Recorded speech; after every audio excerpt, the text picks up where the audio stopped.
What's up guys, welcome back to the channel.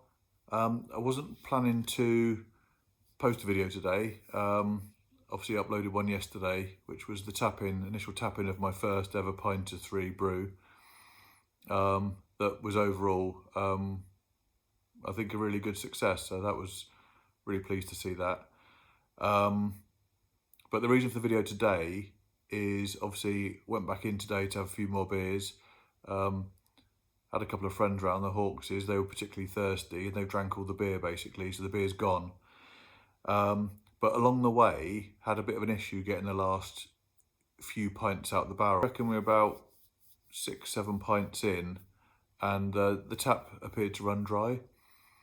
So I didn't really want to, but I did try tipping the Pinter up a little bit, which was a bit silly really because the tap's at the bottom, so it wouldn't make any difference. And sure enough, it didn't make any difference.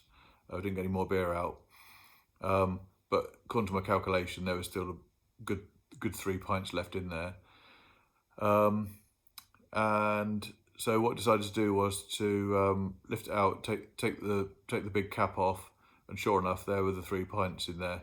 So I decanted that. Hawks has put those away as well, and all was good.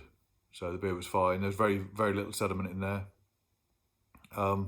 But I did reach out to the Pinter beer chef again for some advice on what had happened, and what he said was basically makes complete sense. So the Pinter 3 is, depending on where the carbonation dial is set, is essentially a closed vessel.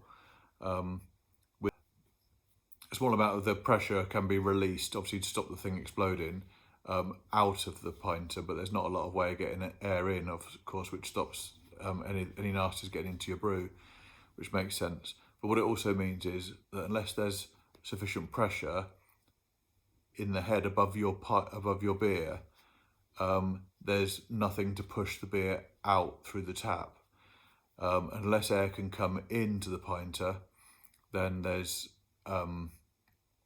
no way of you getting the beer out, because every time you try and release the beer, then it would be, effectively pulling a vacuum in the Pinter 3, which obviously wouldn't work, wouldn't let the beer out. So I think it might be that we tried to draw too much beer off in one go, and there wasn't sufficient time for the CO2 perhaps to build up in the Pinter 3 again. I'm not sure.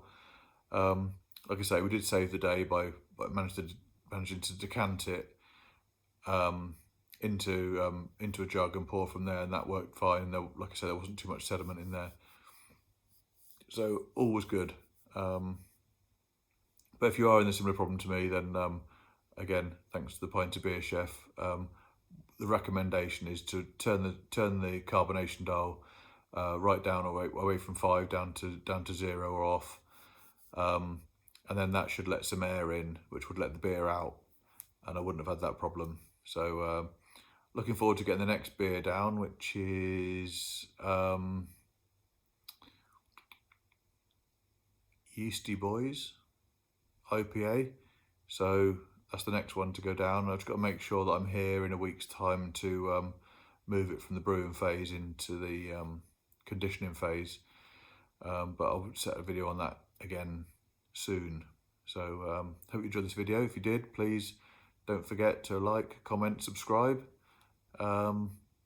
Any advice, guidance, recommendations, then please do let me know in the comments. I'll try to reply to all the comments, which isn't difficult because there aren't many. But yeah, appreciate your support. Thank you very much. See you next time.